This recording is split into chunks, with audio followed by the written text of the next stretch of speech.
Hey everyone, Skyward Warrior here. This video is going to be different from my typical art content, and this is something that I've had in the works for the better part of 2023 now, so hopefully I get to put it out as soon as I can. This is going to be a bit of a theory video. It's something that I thought would be ideal to work on while we're all waiting for the next chapters of the game to come out, and it has been a while, so it's just something that I thought I'd put out there. This is a theory about one of my favorite characters, and as you can tell from the title, it is not about Spamton this time. This is about Jevil, who may have ended up as a larger piece of content on the cutting room floor of the material that was either left unwritten, or just didn't make it into Chapter 1's published gameplay. First, I'll start with a couple of disclaimers. I can almost guarantee certain parts of this video will become rambly, as this is my first proper attempt at a theory video since my days of analyzing teaser images for Five Nights at Freddy's 7 years ago. You will also be able to tell that to explain my concepts properly, I had to record all my thoughts down in a script that is now at least 10 pages long. Since I'm not Toby Fox, I'm not trying to assert that the ideas that I'm presenting here are completely accurate or what he intended with the characters and story of his game. This is just a piecing together of odds and ends that I thought made sense. The art featured in this video, including all drawings, motion graphics, and 3D renders, were made by me in Photoshop, After Effects, 3D Studio Max, Blender, and Premiere Pro. All gameplay footage is mine, and I recorded it with OBS Studio. Deltarune, its graphics, story, characters, and music belong to Toby Fox. Credits for any covers or remixes of Deltarune music or other supplementary materials will be provided at the end of this video. The summary of my title concept is that Jevil had more of a role in Chapter 1, acting as a sort of sentry appointed by the 4 Card Kings to patrol the Scarlet Forest for Lightners, traveling through Card Kingdom. This theory is technically two-pronged. Was Jevil at some point in or involved with the Scarlet Forest or not? And was he a sentry appointed by the kings to hunt for Lightners? To flesh this out and explain my reasoning for these conclusions, I will break this down into a few different segments. First, I analyze Toby Fox's creative character, plot, and location structure, presenting a collection of evidence pointing to Jevil's presence or influences. Then, I conclude with further comparisons to Toby's other characters, as well as why this concept may or may not be in the chapter overall. I start by reviewing evidence pointing to Jevil's presence in the forest, and then consider his role. Deltarune Chapters 1 and 2 have a lot of similarities, especially when it comes to the roles Toby divvies up amongst his characters and how he goes about presenting and spacing them out so that players can learn the right information in the right amount of time over the course of the story. Just like how the concept of creating a diverse cast of characters out of objects in your surroundings allows Toby extreme creative freedom while maintaining a logic system that guides his ideas, Toby employs a special cast of character roles that help keep them unique and important in their stories. These roles include our main protagonists, like the Fun Gang, neutral secondary characters like Noelle, who may weave in and out of positive or negative roles, minor antagonists who end up changing over time, such as Susie, Lancer, Rules Card, Birdly, and Sweet Cap'n Cakes, major antagonists such as the Spade King or Queen, what I'll call secretive or twist antagonists like Jevil and Spamton, shopkeepers like Shawn, Spamton, Swatch, and the Addisons, and background characters like Card Kingdom citizens and soldiers, Cyber City residents, etc. Toby sprinkles these characters throughout a handful of interconnected locations in these dark worlds in such a way that the whole story flows progressively from one location to another without too much backtracking. In Chapter 2, we start in Cyberfield, where we are introduced to Noelle and Queen, as well as incidental Plug Boy citizens, the Hacker, and Sweet Cap'n Cakes, whose plot starts and is resolved rather quickly. Then we travel to Cyber City, where the conflict with Birdly and his quest for Smartopia is introduced. After this, the Fun Gang ends up in the back streets of the city, where the Queen and Birdly plots change with Trucy swaps, and Spamton is introduced, or rather, he introduces himself.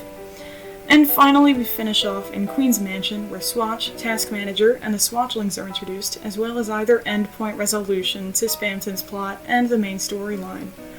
Each location along the way gives players an in-depth taste of the Dark World's history through the eyes of the Lightners traveling through it, and the Darkners who inhabit it. No matter where you go or who you come across, someone is there to talk to the heroes, offering exposition, helpful resources like items, or even gameplay advice. This structure applies for the Card Kingdom, Dark World, and Chapter 1. Technically, Chapter 1's journey starts in Ralsei's kingdom, Chris Castletown, where we are introduced to the Prince of Darkness himself, as well as the prophecy the Fun Gang are to follow to stop the Roaring and save the world. Then, through the Great Door, we go to the abandoned classroom where the Card Kingdom sprawls before us. In the Field of Hopes and Dreams, we meet a smattering of citizens and soldiers like Jigsaw Rise or Rudens, as well as Sham, our first shopkeeper, who is more than happy to discuss the history of their land and offer a varied selection of armor and healing items. And then comes the next brief location, the Great Board. Less characters dwell here, aside from some chess citizens like the Pawnmen, K-Round, or background ones like Mr. Society, yet the few we encounter provide more backstory to the kingdom. After that, for most of the beginning and end of the Scarlet Forest, the Susie and Lancer plot goes through several important stages of development. This is so that Susie's story and alignment resolve while the Lancer plot reaches a fever pitch right before Card Castle. Frequent puzzles require some creative navigation, and another handful of characters appear in this area. Within Card Castle's walls, higher-ranking soldiers patrol each level, and the other Card Kings lament their fates in the dungeon, while Rules Card attempts to interfere with the hero's progress. The final parts of the story play out with confronting the Spade King on the castle roof and Jevil's optional encounter below on the mystery floor. Let's go back for a second to the Scarlet Forest. Before this area, we find exposition-essential characters like Sham, and after this area, we touch upon Susie's and Lancer's most important moments. But in this region of the Dark World, we encounter Clover? To talk about birthday, boys, and sports? Something about this doesn't sit right with me. Where are the other club suit characters, and why is she introduced here of all places when her father is locked up in the dungeon with the other kings? Why doesn't she seem to have anything to say about anything other than her personal interests of all things, when it serves as a completely irrelevant, albeit comedic, puzzle in the middle of the forest? This is where I felt like there was a sharp drop in exposition or setting detail for this Dark World. For the rest of Chapter 1 and 2, it seemed like the world building and character plots steadily developed alongside each other, and yet this location is a hiccup. This is also where my idea about Jevil comes into play. I feel that if Toby Fox did have ideas to take Jevil further that ended up cut from the game for whatever reason, those would have been implemented here in the Scarlet Forest. Now let's discuss evidence.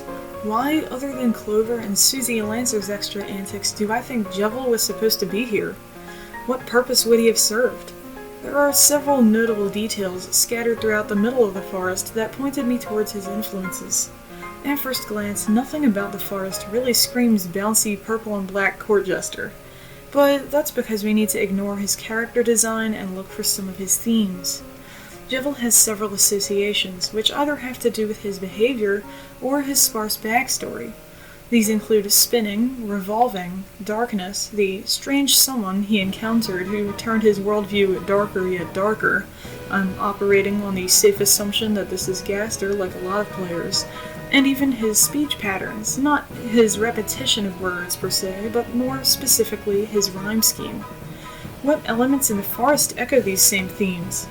Well, mostly the navigational obstacles and puzzles. First off, one of the most recurring obstacles is the arrangements of scissor dancers. Not only do they endlessly pirouette in a dangerous damage-dealing dance, but they also do it in set loops where they forever revolve around certain points in the forest path. Additionally, another repeating feature is the usage of darkness in a couple of ways. First, there are meandering pathways occupied by bloxers, which include secret paths completely obscured by darkness, only indicated by the absence of the twinkling background stars. I interpreted this as a literal way to demonstrate darkness, causing you to see, something that Gaster bestowed to Jevil in a grander sense. This point is further supported by another darkness-involved puzzle. The other puzzle is the hidden tree with the switch. in the large room after the Starwalker area. This one actually scores a few points with Jevil themes.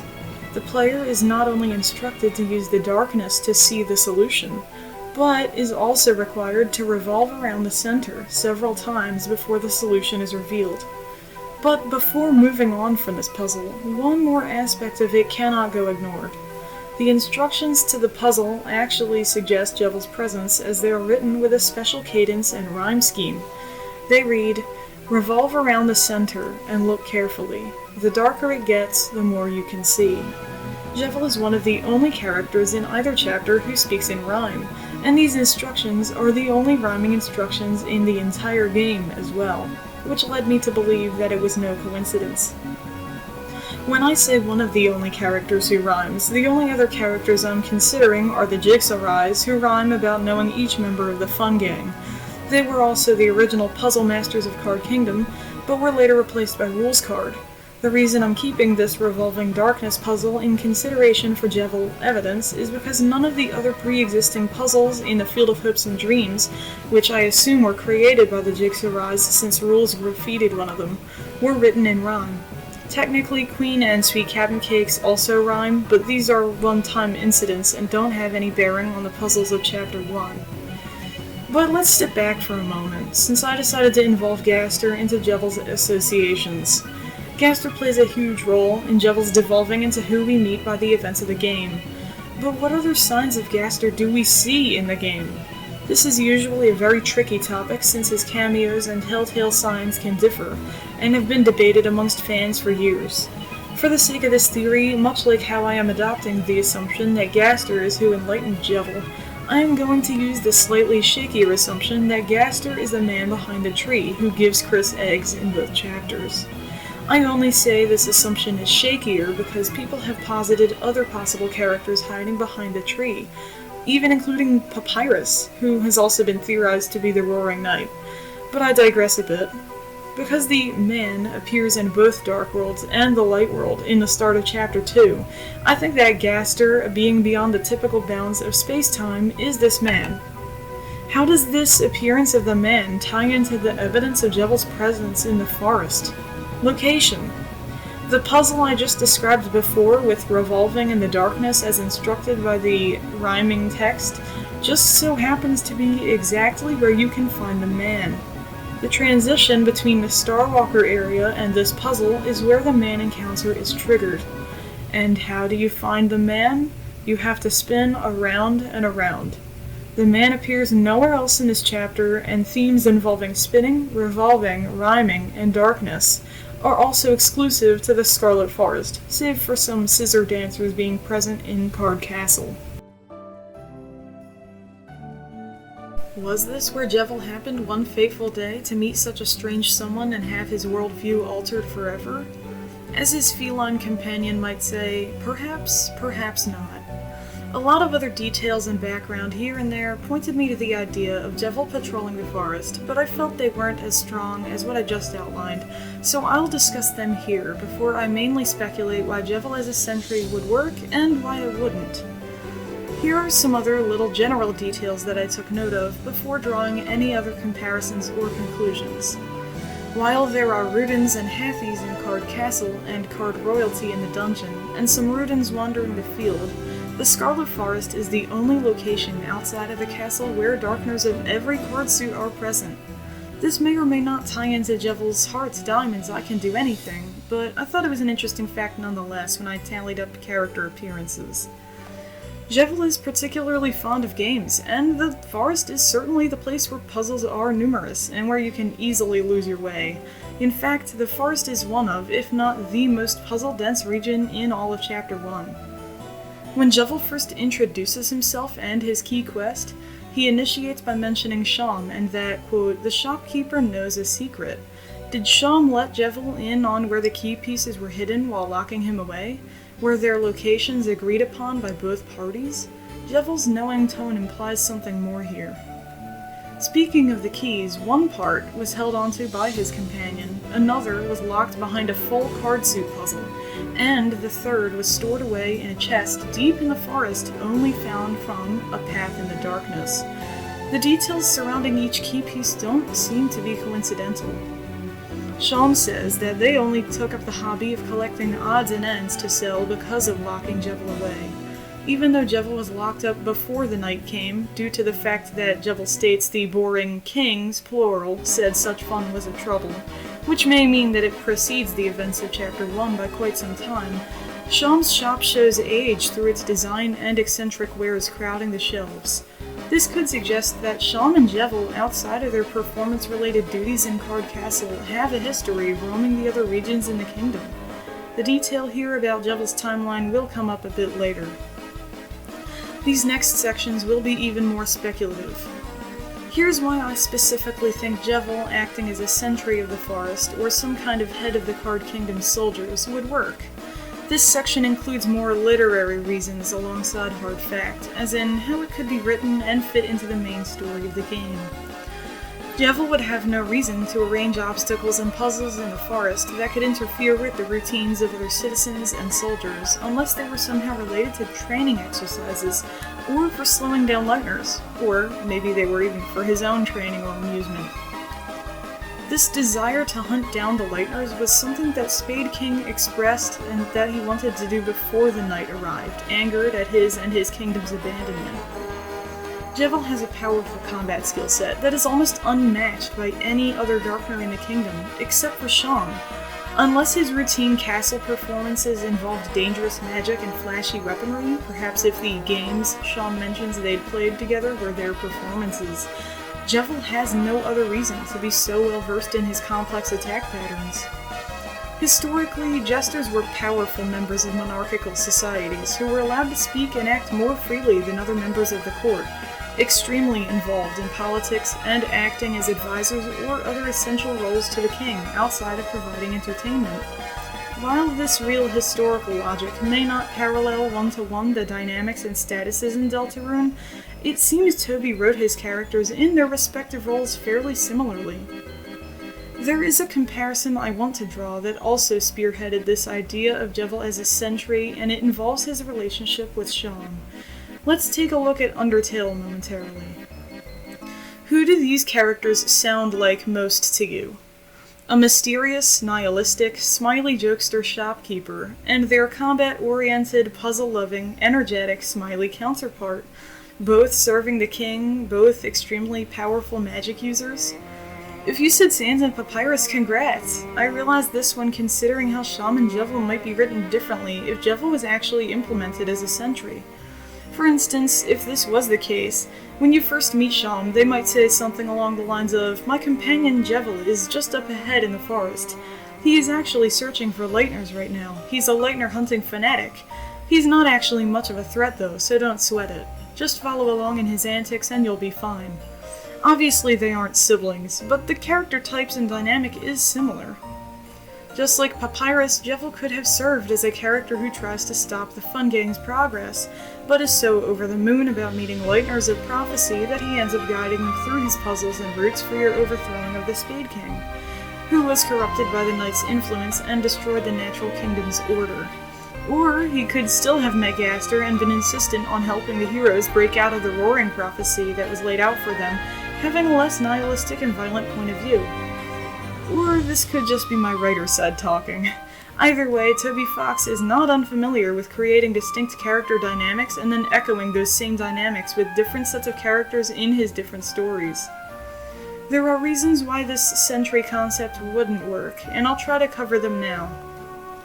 Conflict of interest with the Jigsaw Rise.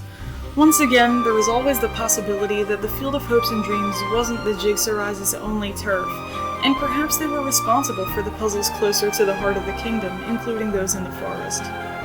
Too much hand-holding for the player and the protagonists. The player already encounters quite a lot of expositional characters, including Shalm, and Ralse, our built-in tutorial on the Dark World, is already a part of our party. Toby might have wanted space for the players to breathe and let the game's details sink in on their own, not contributing enough to major plot progression. Unless Jevil could have been worked into the main story, he would only take up time that needs to be spent on fleshing out conflict within the Fun Gang, like with Susie and Lancer. Not enough Gaster and secret boss suspense. It seems that with the current story, Jevil and his role as a prisoner gone mad from Gaster's manipulation is supposed to be just obvious enough for players to find, but just as mysterious and suspenseful enough to build up over the course of future chapters. Spamton provided almost double the backstory and plot involvement, and this development could snowball over the rest of the overarching story. Toby might not have had any of these ideas for Jevil, or the opportunity to incorporate them. It's as simple as that. Since I didn't write Deltarune's story, I can't with 100% certainty confirm or deny any of these ideas. I'm simply stitching together a noticeable list of parallels and other specific details that I think could have worked. So with that in mind, do I believe Jevil was a Scarlet Forest visitor in some capacity? Absolutely. There are so many exclusive coincidences that it was difficult for me to not consider them. Do I think he was a royal sentry hunting for Lightners? While it's not impossible and would have made for a fun side plot, the points that I compiled against this suggest that this is less likely. Perhaps, regardless of Gaster's involvement, Jevil was just a free-spirited, high-ranking imp who delighted in wandering the forest outside his time spent cooped up in the castle. For those who watched this all the way through, thanks so much for listening! I never want to present my own findings and opinions as fact, so I kept my narrative tied to what I thought could have been. But what do you think? Please let me know your own thoughts in the comments. This was a lot of fun to ponder over, and I'd love to continue the conversation about story and character possibilities in Deltarune, regardless of its relation to this theory. I'd appreciate feedback on the video as well. Once again, thanks for listening.